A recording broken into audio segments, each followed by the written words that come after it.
would meet weekly for an hour or so. There were about 6 of us. And you'd think that this might be a normal, even natural thing for people studying for the ministry. But the seminary I went to was a pretty heady and demanding place, and you had to carve out the time and space to attend to the practice of your own spiritual life, just like everybody else. It was a simple format. We would read a Bible passage, share a bit about how it spoke to us, and then spend time together in silence. You could offer a verbal prayer if you were so moved, but most of the time we shared silence. With practice, silence can open us to a deeper level of prayer than words can sometimes reach. But virtually every week, a few moments into the silence, Andy would start snoring. And after a while, it became an expected part of the life of our little group. We'd just wake him up in time for communion. Well, the disciples of Jesus seem to have been a rather sleepy bunch. In Luke's Gospel, the story of the transfiguration of Jesus comes late in the game, later than in the other Gospels.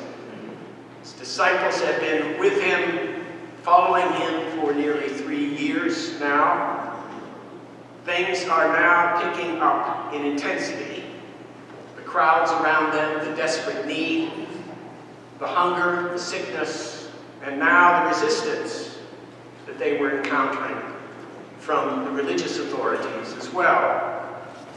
The disciples, his friends, thought they knew him, hearing him preach and teach and watching him hold the little children and multiply the loaves and fishes. Some days before, Jesus had taken some of them up the mountain to pray, where we began our meeting today.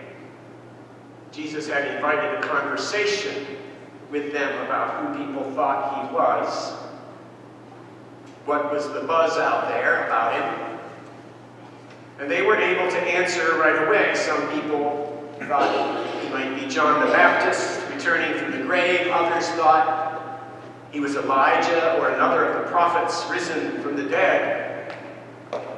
But who do you say that I am? And Peter responded right away, "You are the Messiah of God." But instead of saying, "Good answer, Peter," he tells them not to say anything about this, because things were going to get very difficult very soon, for him and for them too. He tells them he will suffer and die, and on the third day be raised, and that anyone who wants to follow him has to be willing to lay down their life as well. And so the heaviness was not just physical exhaustion, perhaps, but the heaviness that lay over anticipation of difficult times ahead. Not wanting to believe it, letting sleep cover it up. Like a chronically hungry child sleeps as much as she can so as not to feel the hunger. And it's after this difficult conversation that Jesus goes up the mountain now again with 3 of his disciples to pray. And drowsy but not quite asleep, they are startled into wakefulness by a vision of Jesus, their friend, who appeared to them in a new light. For a brief moment, they saw him in his glory, shining with a great light, not shining down on him, but coming from within him. Standing there with 2 great figures of old, Moses the lawgiver, whose face had shone with God's glory when he received the commandments on Mount Sinai, and Elijah the prophet, whose journey into heaven, the story went, was so lit by God's glory that his chariot appeared to be on fire. They were conferring with Jesus about the days to come in Jerusalem, when things that he had spoken about would come to pass. It didn't last long, just long enough for these disciples to see Jesus in his glory, who he really was and who he would be. Carolyn was on to something when she mentioned how, similarly to the Old Testament reading, this one as well, we're not quite sure what to do with it. Teaching the people in parables, holding the little children, even multiplying the loaves and fishes to feed hungry people, that gives you something to grab hold of. You can do something with them. But not this. That's what Peter discovered when he offered to get busy building 3 booths so they could preserve the experience. He didn't know what he was saying, Luke tells us. This isn't something you can grab hold of. It grabs hold of you. Before Peter could get the words out of his mouth, a voice came from heaven saying, "This is my son, the chosen, listen to him." It's almost as if God was annoyed at Peter that he didn't know enough to remain silent for such a moment.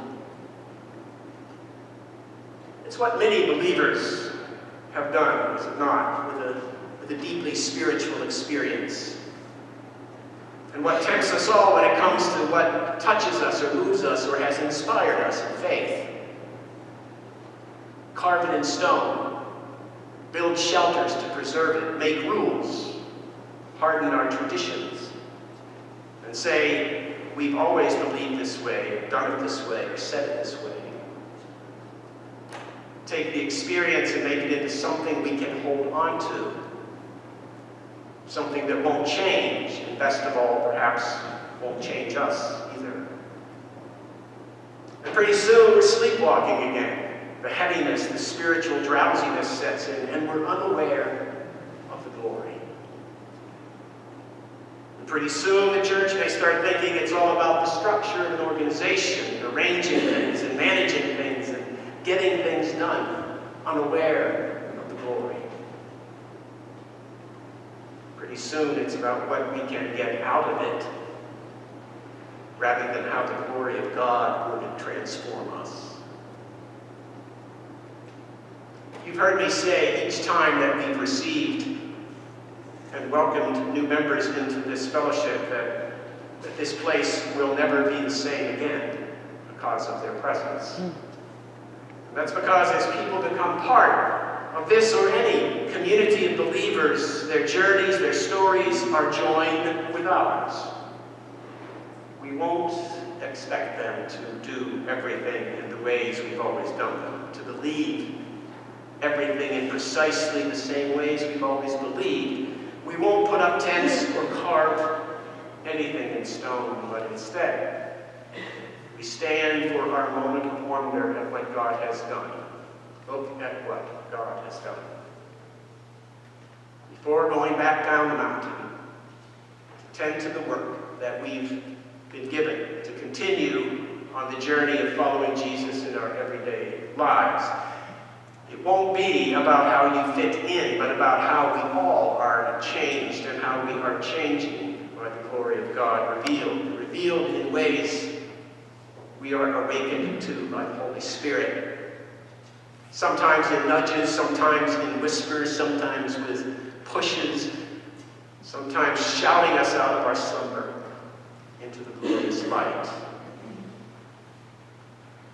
I've shared a story before that's told by a surgeon about a young couple when he had to perform a disfiguring surgery on the wife so that she could live.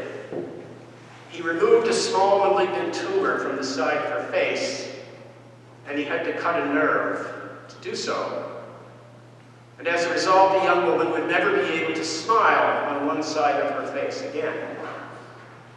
And the surgeon felt really badly about this, and he watched with a heavy heart as the husband went into his wife's room and saw her for the first time, a line drawing her mouth down on one side. And he said, "I think it's kind of cute. Your crooked little smile."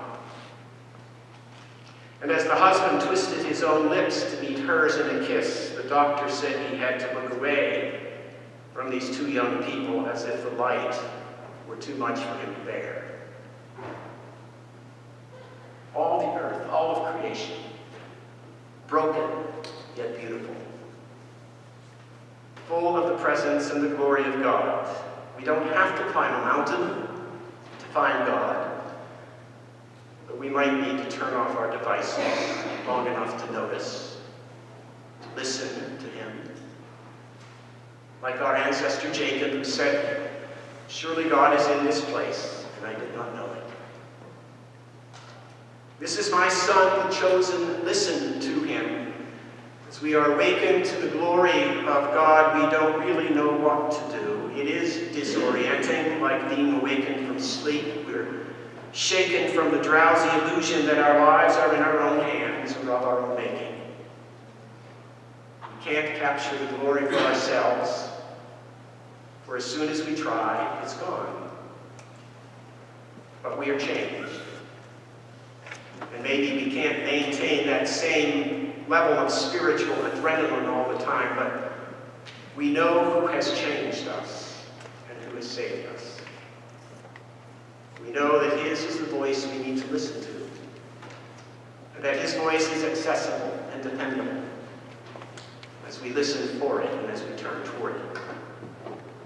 Sometimes we need to listen for his voice through the voices of those we can only hear by blocking out the loudest voices of the dominant values of our culture, the values that Christ overturns. Listen instead to the voices of those in trouble or distress, voices that challenge the status quo of comfort and familiarity. As Jesus led his friends down from the mountain, they would make their way to Jerusalem, where his fate would await him.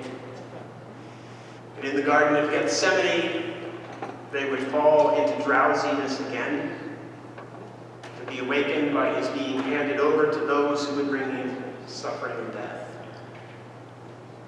As if walking in their sleep, the disciples would fall away one by one, what they wouldn't do to have him back again.